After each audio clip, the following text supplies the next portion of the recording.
बस एक second scan कर लूं और ये हो गया पे। स्कैन करो पे करो, सब कुछ इतना सिंपल और फास्ट हो गया है। लेकिन कहीं ये फास्ट आपको किसी ट्रैप में तो नहीं डाल रहा? हाय, मैं हूं RJ Rohan and welcome back to another episode of Bandhan bank connect, जहां सीजन 1 का थीम है स्टे साइबर सेफ। और बंधन बैंक मानता भी है ट्रस्ट दैट ग्रोज, बंधन that strengthens.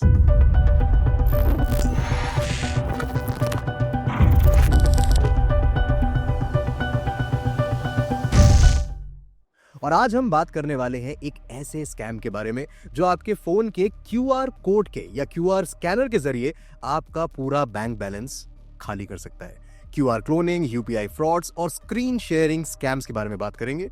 But before we start, हम वेलकम तो कर ले उनका जिनके नाम से सारे साइबर क्रिमिनल्स थर थर कांपते हैं। साइबर दुबे, अमित दुबे सर, बहुत बहुत स्वागत आपका। Thank you Rohan. कैसे आप? बहुत बढ़िया, आप कैसे? सर बहुत ही अच्छे हैं। इनफैक्ट हमारे जो पिछले एपिसोड्स गए हैं, अगर उनके कमेंट सेक्शन पढ़े तो लोग ये कह रहे हैं कि बहुत कुछ हमें सीखने को भी मिल रहा है and obviously they are thanking you as well. तो मुझे लगा उनका मैसेज मैं आप तक पहुंचा दूं। Thank you Rohan. इसमें एक चीज़ मैं ऐड करना चाहूँगा कि इस चीज़ को वो आगे भी पहुँचाएं। जिन्होंने जान लिया है उनकी रिस्पॉन्सिबिलिटी होना चाहिए कि वो बाकी लोगों को भी बताएं, क्योंकि security can not be achieved in isolation. It's mutual responsibility. कई बार हमें लगता है कि हमें तो सब कुछ पता है, हमें वो OTP चुराने के 12 तरीके भी पता हैं, ये भी पता है और हम सेफ हैं। तो ये गलत फहमी है। एक्चुअली यदि आपकी फैमिली में किसी को नहीं पता है तो आप भी उतने ही अनसेफ हैं। सर वन सलमान भाई सेड 3-3 की चेन बनाओ। तो आपको भी अगर नॉलेज है तो 3 लोगों तक पहुंचाओ उसको। ये इंश्योर करो कि 3 लोगों तक पहुंच जाए। बट सर इससे पहले कि आपसे बातचीत कंटिन्यू करें, हमारे साथ एक बहुत ही स्पेशल गेस्ट है, मैं चाहूंगा एक बार उनका वेलकम कर ले। बिल्कुल बिल्कुल। सो हमारे साथ है बंधन बैंक के digital and transaction excellence unit head mister Divyendu Kumar Das. Sir बहुत बहुत स्वागत है आपका। Hi Rohan, thank you for having me on Bandhan Bank Connect. Great to see you and Mr. Dubey help us spread the word on cyber safety and awareness. Sir सबसे पहले तो ये पूछना चाहेंगे आपसे कि बंधन बैंक कैसे ये इंश्योर करता है कि जो उनकी ऐप है वो किसी भी अनऑथराइज्ड एक्सेस या फिर मैलवेयर से अपने यूजर्स को सेफ रखता है? Our bank has implemented a cutting-edge runtime application self-protection or RASP system, which is powered by behavioral science and AI. ये सोल्यूशन जो है RBI के digital payment security control guideline के साथ पूरी तरह से कंप्लायंट है। It includes advanced features such as device binding, checks for unprotected Wi-Fi, anti-screen sharing and mirroring, anti-malware controls, man-in-the-middle attack prevention, and protection against tampering and reverse engineering. It also ensures that customer data remains safe both in transit and at rest. लेकिन हम सबको ये समझना होगा कि UPI और QR payment जितना convenient है, one must always be careful while using any payment app or while making digital payment in general. Great, thank you so much sir. आपने एक बहुत ही ज़रूरी पॉइंट रेज किया है यहाँ पे कि UPI एंड QR पेमेंट जितनी कन्वीनियंट है उतनी ही ज़्यादा रिस्की भी है। एक छोटी सी आपने गलती करी और अकाउंट खाली हो गया। और जब बात सेफ्टी की आती है तो मुझे लगता है कि वापस से चलते हैं हमारे cyber security expert Amit Dubey sir के पास। Sir welcome back again. Thank you sir अब बारी है क्वेश्चंस की। अब वो क्वेश्चंस मैं आपसे पूछना चाहूँगा जो हम सब अपनी डेली लाइफ में, क्योंकि UPI जो है इतना एसेंशियल पार्ट बन गया है हमारी लाइफ का कि अब शायद वॉलेट में 10 रुपये भी ना हो, 5 रुपये की पेमेंट भी लेकिन बंदे UPI से कर रहे हैं। तो जहाँ पे इतनी वनरेबिलिटी है वहाँ पर एक पॉइंट आ जाता है कि हमसे गलतियाँ भी होती हैं और गलतियाँ होती हैं, स्कैम्स होते हैं। तो सबसे पहले तो मैं आपसे जानना चाहूँगा आज के टाइम पे कॉमन UPI स्कैम्स क्या चल रहे हैं, अगर आप बता दें। देखिए, सबसे पहले तो जो QR code based payment systems है जी, उसमें लोग गलती कर जाते हैं। और ये सिर्फ इंडिया में नहीं है, बाहर भी हो रहा है। UK के अंदर जो पार्किंग लॉट होता है वहाँ पर किसी ने QR कोड चेंज कर दिया और दिन भर का जो पेमेंट था वो किसी दूसरे अकाउंट में चला गया। फिर यही घटना बेल्जियम में हुई, फिर यही घटना बिहार में हुई। हमारे यहाँ किसी रेडी वाले ने जो QR कोड था वो किसी ने चेंज कर दिया और उसका दिन भर का पेमेंट कहीं और चला गया। तो ये चीज़ें इतनी कॉमन हो चुकी हैं और QR कोड हम बहुत जगह इस्तेमाल करते हैं, चाहे विजिटिंग कार्ड एक्सचेंज हो, चाहे वाईफाई कनेक्शन हो, चाहे एडवर्टीजमेंट देखना है, बोर्डिंग पास है, होटल का मेनू कार्ड है। इतना कॉमन हो गया है, यहाँ तक कि शादी के कार्ड और बर्थडे कार्ड भी आजकल QR कोड पे आ रहे हैं।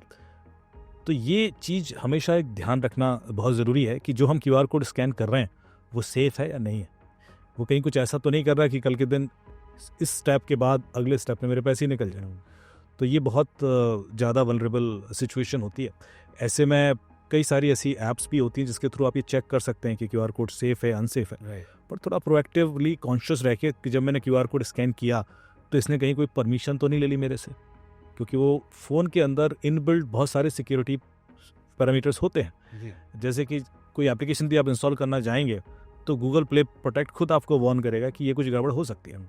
लेकिन लोग क्या करते हैं कि इतना ज़्यादा कन्विंस हो चुके होते हैं कि वो एप्लीकेशन इंस्टॉल करने के लिए उसको भी डिसेबल कर देता है। फिर वो अननोन सोर्सेज से यदि एप्लीकेशन की QR कोड होगा तो प्ले स्टोर से नहीं होगी। यदि वो अननोन सोर्सेज से है तो फिर वो अननोन सोर्सेज वाला भी ऑप्शन डिसेबल करवा देते हैं। फिर उसके बाद वो कहेगा मुझे आपके कैमरा, माइक्रोफोन या SMS का परमिशन चाहिए, OTP पढ़ने हैं, तो आप उसको भी दे देते हैं। तो आप देख रहे हो आपको कितनी बार ये वार्निंग दी गई, पर आप चूंकि या तो वो इन्वेस्टमेंट ऐप थी या लोन ऐप थी या कोई यूटिलिटी ऐप थी, जिस चक्कर में भी आपको फंसाया गया है, आप उस QR कोड के थ्रू उस ऐप को इंस्टॉल करने के लिए इतने ज़्यादा कन्विंस थे कि आपने सारी चीज़ें फैसिलिटेट कर दी है। ये गलतियाँ होती हैं। सर एक और कॉमन स्कैम है जो लोगों को पता भी है फिर भी इतनी गलतियां हो जाती हैं, वो होता है रीसेलिंग एप्स पे। Correct. कई ऐसी रीसेलिंग एप्स हैं जहां पर लोग ये बोलते हैं कि मुझे आपका प्रोडक्ट समझ में आ गया, वो इतने क्रेजी हो जाते हैं इस सोफे के लिए कि ये सोफा मुझे ही चाहिए। आप 5,000 का बेच रहे हो, मैं आपको 10,000 दूंगा, लेकिन अभी मैं आ नहीं सकता, आप मुझसे पेमेंट अभी रिसीव कर लो। बिल्कुल। और ऐसे में वो आपको एक लिंक भेज देते हैं और वहां से स्कैम चालू हो जाता है। अगर आप इसके बारे में थोड़ा सा एक्सप्लेन कर सके। देखिए, एक मिनिस्टर साहब की बेटी के 45,000 रुपये चले गए, और वो कैसे हुआ कि उनको सोफ़ा बेच रही थी जैसे आपने कहा, और उनको एक आर्मी वाले का मैसेज आया कि I am just transfer to the city and मुझे ये सोफ़ा आपका पसंद आया है और मैं उसको लेना चाहता हूँ, इसको आप किसी और को मत दीजिएगा, मैं आपको, उसने अपना आधार कार्ड या ID सब भेज देते हैं वो, ताकि थोड़ी क्रेडिबिलिटी बन जाए। मैं एक काम करता हूँ ना, आपको 10,000 रुपये एडवांस अभी देता हूँ ताकि आप ये बुक कर लें मेरे लिए, 10,000 मैं आपको कल दे दूँगा। तो 10,000 के लिए मैं आपको एक लिंक भेज रहा हूँ, वो आप फ़ोन पे, Paytm कुछ तो यूज़ करते होंगे, मैं आपको 10,000 के लिए एक लिंक भेज कर आपको UPI पेमेंट कर देता हूँ। तो 10,000 तो आप आज ले ही लीजिए, 10,000 मैं आपको कल दे दूँगा। तो 10,000 के लिए रहा आपके लिए लिंक। हाँ। आप देखोगे मैंने 10,000 10,000 10,000 10 बार बोला, मैं एक बार भी बोल सकता था। राइट। हमारे दिमाग की एक कमजोरी होती है कि जब मैं कोई चीज़ रिपीट करता हूँ तो आपका दिमाग वहाँ फोकस हो जाता है, आप बाकी चीज़ें इग्नोर करना शुरू कर देते हैं। यही कमजोरी क्रिमिनल आपकी इस्तेमाल करता है। जो लोग वो जब तब करते हैं, they want to focus on something, और बाकी चीज़ों से वो डिटैच करना चाहते हैं। राइट। पर ये कमजोरी कैसे क्रिमिनल एक्सप्लॉइट कर लेता है कि जैसे ही वो 10,000 के चक्कर में फंसी, उसने लिंक क्लिक किया, उसके 10,000 चले गए। उसने कॉल किया कि यार you are suppose to give me 10,000, I lost 10,000। Right. वो बंदा बिल्कुल कूल एंड काम रहेगा, वो गुस्सा नहीं होगा। क्या 10,000 चले गए? What? Oh my God, I created wrong link, ma'am. I'm so sorry. I'm extremely sorry. I'm so apologetic. And being an army officer, how can I do this mistake? This is not expected. इस तरह से वो इतना sorry 20 बार बोलेगा कि आपका focus sorry पे हुआ। मैं आपको ना 20,000 का लिंक भेज रहा हूँ, 10,000 जो मैंने गलती से ले लिए, 10,000 मुझे आपको देने हैं। So here it is 20,000 rupees link, please click it and you will get to 20,000 right now. 20,000 तो आप ले ही लीजिए, 10,000 मैं आपको कल दे दूंगा। तो 20,000 के लिए रहा लिंक, और आपने क्लिक किया, आपके 20,000 चले गए। अब आपने फिर से कॉल किया कि यार मेरे 30,000 चले गए, क्या कर रहे हो आप, बार बार मुझे रॉन्ग लिंक क्रिएट कर रहे हो। अब पीछे से एक बच्चे के रोने की आवाज़ आएगी, oh ma'am my kid was not well and she was crying and again got disturb, created wrong link, I am so sorry, I am extremely sorry and I am so ashamed. And उस तरह से वो बिल्कुल guilt दिखाएगा कि आपको लगेगा कि यार बंदा तो जेन्युइन ही है, गलती हो रही है इससे। मैं एक काम करता हूँ, मैं आपको फुल पेमेंट कर देता हूँ। 30,000 जो मैंने गलती से आपसे ले लिए, 20,000 का आपका सोफ़ा है, मैं आपको 50,000 का लिंक दे रहा हूँ। 50,000 का लिंक आप प्लीज़ क्लिक कर दीजिए, 50,000 आपके अकाउंट में आ जाएंगे। तो 50,000 के लिए ये रहा लिंक, 50,000 चले गए। लोगों को तब दिमाग में आता है जब लाख 1.5 लाख निकल जाते हैं कि मैं कर क्या रहा हूँ 20,000 के सोफे के लिए। राइट। अब इस पूरे प्रोसेस में गलती क्या हुई, आपने नोटिस की? क्या मिस्टेक हुई? लिंक पैसे देने के लिए आया, ये गलती हुई। एक फाइनेंशियल सिस्टम का एक थंब रूल है, सिंपल सा, और यदि आप समझ लेंगे तो आपके संग 70% साइबर क्राइम नहीं हो सकता, मैं गारंटी देता हूँ। Please sir. फाइनेंशियल सिस्टम का थंब रूल ये है कि यदि मेरे अकाउंट में पैसा आ रहा है तो मुझे कुछ करने की जरूरत नहीं है। Right. I am not suppose to do anything. और आप गौर से देखेंगे जितने फ्रॉड हो रहे हैं, कैशबैक आ रहा था, पेमेंट डिविडेंड आ रहा था, इंश्योरेंस कंपनी आ रहा था, लॉटरी का पैसा आ रहा था, मतलब कुछ पेमेंट किसी वजह से, रेंट आ रहा था, अरे वो आपका रेंट ट्रांसफर करना है और मैं ऐसा लिंक क्लिक करता हूँ और आपके अकाउंट में यदि पैसा आ रहा है तो आपको कुछ नहीं करना है। मैं आपके अकाउंट में 100,000 रुपीज ट्रांसफर कर सकता हूँ बिना आपसे पूछे। राइट। मेरे पास आपका मोबाइल नंबर है, UPI अलाउ करता है, मैं ट्रांसफर कर दूंगा। राइट। तुझे पैसा आ रहा है तो आप खुद कुछ क्यों कर रहे हो? लक्ष्मी अपने आप आती है, खर्च करने के लिए एफर्ट लगाना पड़ता है। मर्जी से जाती है। तो मैंने एक वीडियो बनाया जी, और उस वीडियो में बिठाया एक आरजे को और उसको एक लिंक भेजा। मैंने कहा कि ये लिंक क्लिक कीजिए, और उसके 200 रुपये मेरे अकाउंट में आ गए। मैंने दिखाया कि देखो जो लिंक क्लिक करेगा उसके पैसे जाएंगे, और मैंने तो कुछ किया नहीं, मेरे अकाउंट में पैसे आ गए। तो वो जो ये रीसेलर वाले ऐप्स हैं कि इनसे बचें और इस तरह से इस चक्कर में ना फंसें। और वो वीडियो मैंने हर जगह सर्कुलेट कर दिया, सारे आर्मी ऑफिसर्स, ब्यूरोक्रेट्स, पॉलिटिशियंस, जो भी मेरे नेटवर्क में थे जी। अगले हफ्ते मेरी सोसाइटी से एक सज्जन का फ़ोन आता है, वो एक IT कंपनी के CEO है। हम्म, अमित जी 45,000 चले गए। मैं क्या बात कर रहे हो, कैसे? वही वो फ्रॉड, रीसेलर ऐप फ्रॉड। मैंने क्या बात कर रहे हो, मैंने तो मैं वीडियो बना के भेजा था। हाँ हाँ मैंने देखा, तुम्हारा पूरा वीडियो देखा। हाँ। मैं कहा पैसे कैसे गए? अरे तुमने जो कहा था वही किया मैंने कहा मैं पैसे कैसे जा सकते हैं? बोले तुमने कहा था लिंक पर क्लिक मत करना, मैंने लिंक पर क्लिक नहीं किया। हाँ। मैंने कहा पैसे कैसे गए? उसने यार QR कोड भेजा था। अब एक और वीडियो भेज रहा हूँ बना के मैं। आप देख रहे हो कि आप थोड़ा सा मोडस ऑपरेंडी चेंज होती है और वही गलती आप दोबारा कर देते हो। राइट। जबकि मैंने बेस इन्फॉर्मेशन आपकी, मतलब जो फंडामेंटल कॉन्सेप्ट है वो ये है कि आपको यदि पैसा आ रहा है तो आपने कुछ नहीं करना है। राइट। आज आप लिंक क्लिक करके लुट रहे हो, कल आप QR कोड स्कैन करके लुटेंगे, परसों आप हो सकता है ऐप इंस्टॉल कर दें। लोग लालच में कर देते हैं कि भाई ऐप इंस्टॉल की और उसके बाद फिर लुट गए।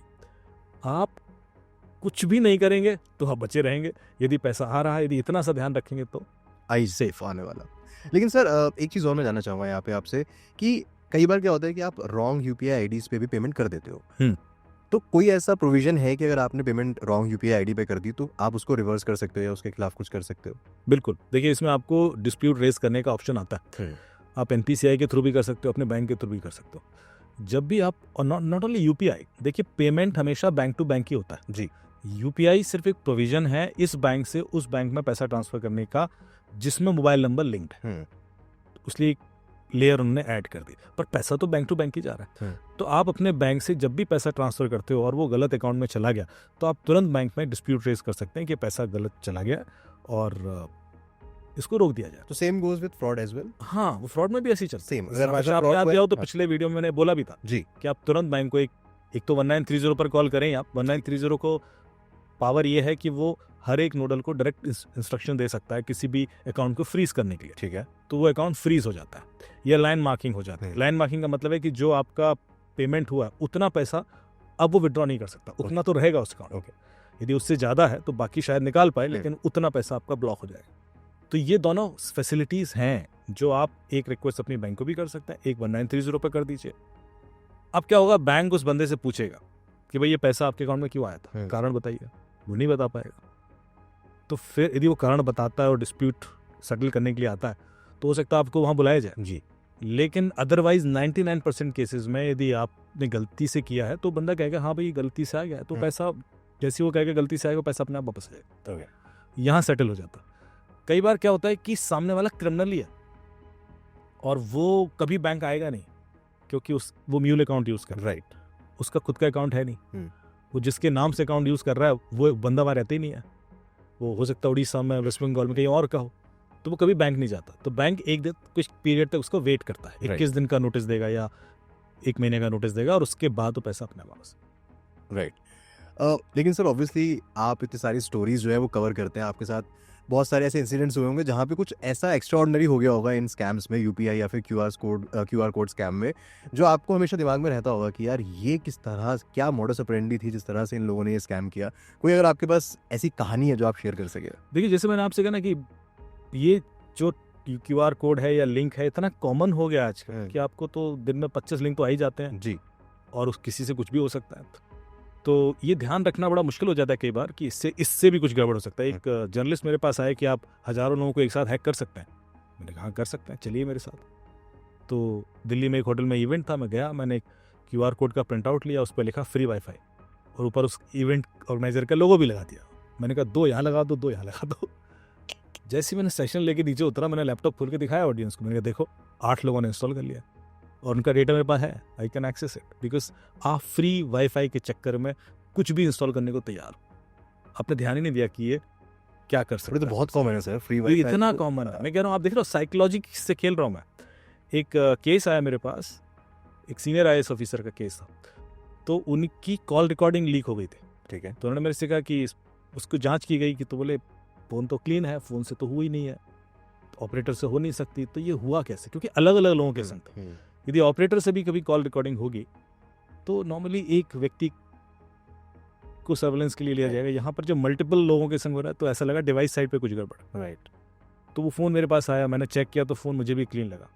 फिर होता है कि हमारे फ़ोन में 2 तरह की एप्लीकेशंस होती हैं। एक होती है यूटिलिटी ऐप, एक होती है जो आपके फंक्शंस होते हैं, जो मतलब यूटिलिटी ऐप का मतलब होता है कॉन्फ़िगरेशन ऐप होती है। जी।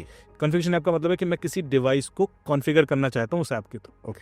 जैसे कि हमारे घर में कई सारी IoT डिवाइसेस हम्म। होती हैं, कैमरेज होते हैं, और भी बहुत सारे डिवाइस हैं जिसको आप कॉन्फ़िगर करते हो। स्मार्ट वॉचेस हैं, स्मार्ट गैजेट्स हैं, उसके लिए एक ऐप इंस्टॉल करते हो। ठीक है। तो उनके फ़ोन में एक ऐप थी जो किसी खिलौने को कॉन्फ़िगर करने के लिए यूज़ किए गए थे। Okay. तो आपने देखा होगा एयरपोर्ट पे एक रोबोटिक टॉय मिलते हैं जी। और उनसे आप बातचीत भी कर सकते हो, एंड देन वो कुछ डांस वांस करके भी दिखाएंगे। उस तरह का एक खिलौना था और वो एक चाइनीज़ टॉय था, उसको कॉन्फ़िगर करने के लिए एक ऐप जो होती है। तो मैंने उनसे कहा ये ऐप आपने इंस्टॉल अपने फ़ोन में कब की? बताया कि 1.5-2 महीने पहले मेरी बेटी का बर्थडे था, एक गिफ्ट आया मुंबई से, मेरे दोस्त ने भेजा था, उसमें QR कोड था, हमने स्कैन किया, उससे कॉन्फ़िगरेशन ऐप इंस्टॉल हुई और वो अच्छे से टॉय चल रहा है, बढ़िया फंक्शन कर रहा है। तो मैंने कहा वो डब्बा लेके आओ। वो डब्बा लेके आया जिसके अंदर वो बॉक्स टॉय था। किसी ने वो QR कोड चेंज कर दिया। और QR कोड जैसे ही मैं निकाला, मैंने कहा ध्यान ही नहीं दिया आपने कि अब ये जो लिंक है ये आपके, अब होता क्या है कि जो कॉन्फ़िगरेशन ऐप के संग उसे एक और ऐप इंस्टॉल करवाती थी, वो जो दूसरी थी वो इसकी परमिशन पर राइट करती थी। जैसे आप कई सारे ऐप को कैमरा का, माइक्रोफोन का परमिशन दे देते हो, जिनसे आप वॉइस कमांड के थ्रू कोऑर्डिनेट कर रहे हो, आप समझ जाओगे मैं किस डिवाइस की बात कर रहा हूँ। लेकिन वही परमिशन आपकी कॉल रिकॉर्डिंग करके किसी को शेयर कर दे तो, स्पेशली जब वो कोई क्रेडिबल कंपनी का टॉय है ही नहीं, या कोई मैनिपुलेट कर दे बीच में, इस तरह के चाइनीज़ टॉयज़ की जो एप्लीकेशंस हैं वो मैनिपुलेट की जा सकती हैं, क्योंकि वो प्ले स्टोर से इंस्टॉल होती नहीं है। राइट। इनफैक्ट CCTV की जो एप्लीकेशंस होती हैं वो भी प्ले स्टोर पर नहीं होती, वो भी वो QR कोड से इंस्टॉल करवाती हैं। तो ध्यान रखिए कि वो जो इंस्टॉलेशन आप कर रहे हैं कल आपके लिए और किसी मुसीबत का कारण बन सकता है। बट सर इसका वे आउट क्या है कि मतलब now we are surrounded with QR codes, तो हर तरफ QR कोड्स है, जैसे कि आपने भी बोला वाईफाई के लिए QR कोड है, हर एक टॉय पे ऐप इंस्टॉल करने के लिए QR कोड है, everything has a QR code now. So अब हमें किन चीज़ों का ध्यान रखना है while scanning the QR codes? तो क्या क्या चीज़ें हमारे दिमाग में होनी चाहिए? देखिए, पहले तो ये मान के चलिए QR कोड कई चीज़ें कर सकता है। QR कोड सिर्फ एक वेबसाइट ओपन करने के लिए भी हो सकता है, कुछ इंस्टॉलेशन करने के लिए भी हो सकता है, राइट। आपके चीज़ों वो डिवाइस के अंदर कॉन्फ़िगरेशन चेंज करने के लिए हो सकता है, वाईफाई कनेक्शन जैसे मैंने बोला हो सकता है, विजिटिंग कार्ड। सो आपकी वो कई सारी एप्लीकेशन से इंटरेक्ट कर सकता है। जैसे विजिटिंग कार्ड के केस में तो सिर्फ वो आपके कॉन्टैक्ट लिस्ट में सेव कर रहा है डिटेल्स। राइट। अब होता क्या है कि कई बार आपके फ़ोन की कई सारी वल्नरेबिलिटीज़ मार्केट में एक्सपोज हो रही होती हैं कि ये 0 डे वल्नरेबिलिटीज़ है इस पर्टिकुलर फ़ोन के अंदर, ठीक है। मिल जाती है। तो QR कोड के थ्रू उस वल्नरेबिलिटी को एक्सप्लॉइट किया जा सकता है। ठीक है। जैसे कि एक बहुत बड़े देश की प्रेसिडेंट थी, उनका ईमेल हैक हुआ, वो iMessage के थ्रू हुआ था। उसकी एक वल्नरेबिलिटी थी, उनको मैसेज आया और पूरा का पूरा फ़ोन का कंट्रोल किसी को चला गया। तो आप कैसे बचेंगे? तो उसके लिए भी कई सारे टूल्स हैं। एक टूल मैं रिकमेंड कर सकता हूँ, जैसे मोबी आर्मर करके एक टूल है, ठीक है। वो क्या करता है कि आपको बता देगा कि QR कोड सेफ है, अनसेफ है, या आपकी क्या क्या परमिशन ले रहा है, ये कोई प्लगइन तो इंस्टॉल नहीं कर रहा है। तो आप कोई भी QR कोड जब आप पेमेंट कर रहे हैं, या कोई मेनू कार्ड देख रहे हैं, या कोई टिकट है, या वेडिंग कार्ड है, कुछ भी है जहाँ पर, या विजिटिंग कार्ड है, आप पहले मोबी आर्मर से स्कैन कर लें और देख लें। वो उसको सैंडबॉक्सिंग एनवायरनमेंट में ले जाएगा, वहाँ रन करेगा और आपको उसके सिम्टम्स बता देगा कि ये अनसेफ है या सेफ है। क्यों? क्योंकि ये तो कैमरा ऑन कर रहा है आपका साइलेंटली, या तो माइक्रोफोन ऑन कर रहा है, या आपके पैसे निकालने की कोशिश कर रहा है, या आपके फ़ोन में कुछ इंस्टॉल कर रहा है। उसके बाद जब आप संतुष्ट हो जाएं कि नहीं कुछ नहीं कर रहा है, तभी आप आगे बढ़ें, वरना बच जाए। आई थिंक सर ये जो आपने बताया ना, एक स्टेप पहले पेमेंट करने से जो होता है वही करना सबसे इंपॉर्टेंट है। लोगों को लगता है हाँ ठीक है कर दो, ख़त्म करो, इतना कौन झंझट ले। वो 1 मिनट का जो थोड़ा सा आपका स्मार्ट वर्क है वो आगे आपका बहुत सारा हार्ड वर्क बचा लेगा पैसे वापस लाने के लिए। और एक चीज़ मैं हमेशा स्पिरिचुअली थोड़ा इसको देखता हूँ, मैं कहता हूँ देखा हूँ, जब भी किसी के संग क्राइम होता है ना, तो उसको 10 सेकंड 1 मिनट बाद पता पड़ जाता है कि हो गया, गड़बड़ हो गई, क्यों कर दिया ये, क्यों स्कैन कर दिया, क्यों OTP दे दिया, क्यों लिंक क्लिक कर दिया, क्यों ऐप इंस्टॉल कर ली। 1-2 मिनट नहीं तो आधे घंटे में तो क्लियर हो ही जाता है। राइट। आधे घंटे पहले क्यों नहीं था क्लियर, या 10 मिनट पहले क्यों नहीं समझ में आया था, उससे पहले भी आ सकता था। क्योंकि आप यदि भगवद गीता पढ़ेंगे ना जी, तो उसमें जब भगवान कृष्ण बोलते हैं ना अर्जुन को कि ज़िंदगी जीनी कैसे, तो उन्होंने कहा कि ये दुनिया तो एक माया है, हमें एज ए विटनेस जीनी है। विटनेस का मतलब है कि आप अपने आप को एज ए विटनेस देखोगे। विटनेस का मतलब समझे, मैं आपकी गलती देख सकता हूँ, आप मेरी गलती देख सकते हो जी। मैं अपनी खुद की गलती इसलिए नहीं देख पाता क्योंकि मैं अपने आप को ऑब्जर्व ही नहीं करता। ट्रू। मैं उस डेटा के इन्फ्लुएंस में रहता हूँ हमेशा, जो मेरे आँखों को, कानों को, डिफरेंट इंद्रियों को दिखाई दे रहा है। जैसे ही आपने आपको एज ए विटनेस देखते हो, जो कि वो 2 मिनट के बाद हो जाता है, हाँ 2 मिनट के बाद जैसे आप देखते हो वो मैं कैसे गलती कर सकता हूँ, इसका मतलब ये हो सकता है, पर आप करते इसलिए नहीं हो क्योंकि आपको ये प्रैक्टिस है ही नहीं है। सो ये जो क्षेत्रज्ञ का कॉन्सेप्ट दिया उन्होंने कि ये दुनिया एक क्षेत्र है एंड यू आर क्षेत्रज्ञ, आप देखोगे, ऑब्जर्व करोगे, देन आपको ये जो वल्नरेबिलिटीज़ है परेशान नहीं करेगी। चाहे वो काम, क्रोध, लोभ, मोह, अहंकार, जो भी 5 कमजोरियां हैं, कोई भी क्राइम, कोई भी साइबर क्राइम इसके बियॉन्ड नहीं है। इन्हीं 5 कमजोरियों को एक्सप्लॉइट किया जाएगा। ओके। फिर चाहे वो QR कोड स्कैन कराए, लिंक स्कैन कराए, ऐप इंस्टॉल कराए, वाईफाई कनेक्ट कराए, कुछ भी हो, या OTP निकल जाए, इवेंचुअली तो आप इन्हीं 5 के चक्रव्यूह में फंसे होगे। पर जैसे आप एज ए विटनेस, जैसे मैंने आपको बोला, देखना शुरू कर दोगे, ऑब्जर्वेंट हो जाओगे, तो नहीं होता। Right sir, quick tips for UPI payments and QR code scams से बचने के लिए क्या होंगे आपकी? देखिए, सबसे पहले तो UPI कभी हैक नहीं होता, या बैंकिंग ऐप कभी हैक नहीं होती। ऐसा नहीं होता कि बैंकिंग ऐप से पैसे अपने आप चले गए जी, या UPI से अपने आप पैसे ट्रांसफर हो गए। आप खुद करते हो, पर आप करते क्यों हो? क्योंकि आप कन्विंस हो चुके होते हो वो स्टेप लेने के लिए। तो याद ये रखिए कि पैसा कभी भी ट्रांसफ़र करना है तो उससे पहले वेरिफिकेशन कर लें कि आप जहाँ दे रहे हैं वो सही है कि नहीं है, आप जिस पर्पज़ के लिए दे रहे हैं वो पर्पज़ ठीक है या नहीं है, आप किसी लालच में, किसी इन्फ्लुएंस में, किसी डर में तो नहीं कर रहे हैं। यदि ऐसा है तो रुक जाएं, वेरीफाई कर लें, उसके बाद ही करें। ये ज़्यादा बड़े कारण हैं। बाकी जो टेस्टिंग मैकेनिज्म होते हैं कि आप मल्टीपल, जैसे कि अभी जो प्रोविज़न है कि यदि आपका सिम और UPI एक ही फ़ोन में होना चाहिए, वो अलग अलग नहीं होना चाहिए, इस तरह के जो फीचर्स डाले गए वो इसलिए डाले गए कि कोई गलती ना करे कि भाई कल के दिन आपका UPI कोई और चला रहा है और आपको नहीं पता पड़ रहा है। अपना जो पिन है वो किसी को कभी ना बताएं, क्योंकि उसकी सिक्योरिटी पेमेंट की सिर्फ एक पिन पे डिपेंडेंट। राइट, एक ही पिन, फ़ोन का भी पिन वही है और UPI का पिन वही है, ऐसा ना करें, ये गलती हो जाती है। क्योंकि फ़ोन का तो वो जो पिन होता है कई बार देख लेते हैं, क्योंकि आपके आसपास जो होगा वो कई बार ऑब्जर्वेंट रहता है।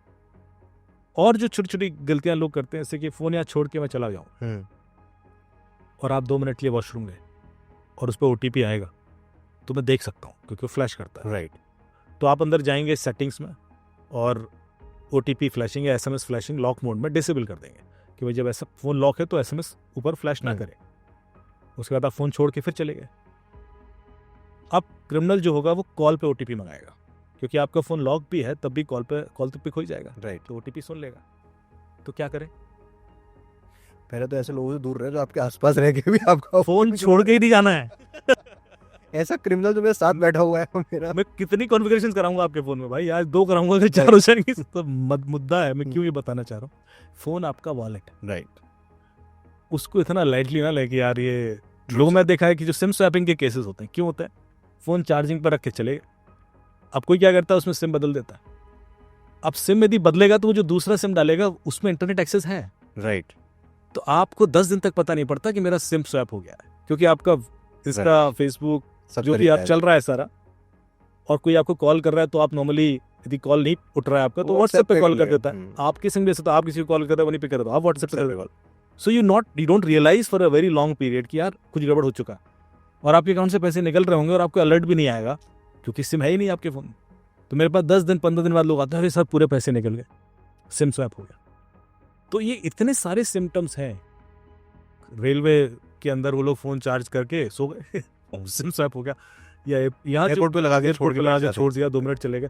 वो जो 2 मिनट जाता है उसके बाद 15-20 दिन के बाद पता पड़ता, पर याद ही नहीं आता कि स्वैप कहाँ हुआ। राइट, फिर तो हम सिस्टम लॉक से चेक करते हैं कि उस तारीख को उस टाइम पे स्वैप हुआ है। कुछ चीज़ें जो हम बिल्कुल ध्यान रख सकते हैं जब QR कोड के थ्रू पेमेंट कर रहे हैं, जैसे कि आप QR कोड से पेमेंट कई जगह करते हैं। टैक्सी बुक कर रहे हैं तब भी करेंगे, किसी वेंडर के लिए भी करेंगे, या रेस्टोरेंट में करेंगे। तो ध्यान रखिए कि जो पेमेंट आप कर रहे हैं क्या वो वहीं हो रहा है या नहीं हो रहा है। राइट, क्योंकि हम कई बार ब्लाइंडली, कई बार होता है pre defined pre feeded payment भी आता है कि उसमें पहले से क्योंकि फिक्स टिकट है या फिक्स्ड अमाउंट है किसी सर्विस का, तो उसमें फिल होके आ जाता है कि भाई इतना अमाउंट जाएगा। बाकी चीज़ें आप नहीं ध्यान देते कि पेमेंट वहीं जा रहा है कि कहीं और जा रहा है। आम तौर पर यदि किसी कंपनी के लिए पेमेंट कर रहे हैं तो उसके लिए वो डिटेल्स अलग आते हैं, और यदि इंडिविजुअल कर रहे हैं तो अलग आता है। तो आप वो ध्यान देते, पूछ लें, वेरीफाई कर लें कि इसी के लिए है। व्यक्ति जब कंफर्म कर दे कि हाँ इसी व्यक्ति को पेमेंट करना है, इसी कंपनी को पेमेंट करना है, तभी आप आगे बढ़ें। ये चूंकि बहुत क्विक हो गया है तो लोग उसमें गलतियां कर जाते हैं। ये एक रेस सी है, फटाफट कर दिया, उसके बाद ओह गलती हो गई। तो मेरे ख्याल से थोड़ा सा कॉन्शियस रहेंगे तो भी बच सकते हैं। खासतौर से जब ऑनलाइन जब पेमेंट मांगा जा रहा है तब वेरिफिकेशन और ज़रूरी हो जाता है। राइट। कई बार मैंने देखा है लोग व्हाट्सएप पर क्यूआर कोड शेयर करते हैं, ऑनलाइन मांगा उन्होंने कर दिया, पर ध्यान नहीं दिया कि सामने वाले का भी व्हाट्सएप हैक हो सकता है, या सामने वाले को इम्पर्सोनेट करके कोई दूसरा मैसेज कर रहा है, उसका प्रोफाइल पिक्चर यूज़ करके दूसरे व्हाट्सएप नंबर से भी भेज सकता है। यू जस्ट थिंक कि ये वही व्यक्ति है और आप पेमेंट कर देते हैं। राइट। तो वेरिफिकेशन खास तौर से जब आप पेमेंट कर रहे हैं, आप कॉल करके पता कर लें, यही है आपका, उसके बाद चेक करेंगे तो मेरे ख्याल से बच रहे। Thank you so much Amit sir. I think आज के एपिसोड ने हमारे बहुत सारे डाउट्स को क्लियर किया और ये समझ में आया हमें कि हमारे जो छोटे से स्टेप्स हम पहले ले लेंगे वो हमारे आगे जाके काफ़ी हेल्पफुल रहेंगे। सो इट्स वेरी इंपॉर्टेंट कि आप ट्रस्ट ना करें, शक करें। मैं तो ये कहूँगा जो भी आसपास आपके क्यूआर कोड्स हैं, यूपीआई आईडीज़ हैं, जो भी आप पेमेंट ले दे रहे हैं उस पर एक बार अपना दिमाग लगाएं और शक करें कि क्या मेरे साथ कुछ स्कैम तो नहीं हो रहा। एंड आई थिंक आप इतने भी कॉन्शियस हो जाएंगे तो आप बच सकते हैं। डेफिनेटली। देखिए, इसको हम वैसे टेक्निकल भाषा में जीरो ट्रस्ट मॉडल बोलते हैं। Yeah. कि आपने ज़ीरो ट्रस्ट फॉलो करना है, और ख़ास तौर से जब पैसा या ई कॉमर्स की बात हो रही है, ऑनलाइन परचेज कुछ कर रहे हैं, तो बहुत ज़रूरी है कि ज़ीरो ट्रस्ट मॉडल फॉलो किया जाए। And sir as you said कि यूपीआई सेफ है, लेकिन तब तक जब तक आप अवेयर हैं। सो आप लोग भी अगर अवेयर रहेंगे तो आपके लिए भी फ्रॉड से बचना पॉसिबल है कि आप अपनी फाइनेंशियल ट्रांजैक्शंस थोड़ा सोच समझ के करें। प्लीज सेफ रहे। Once again thank you so much.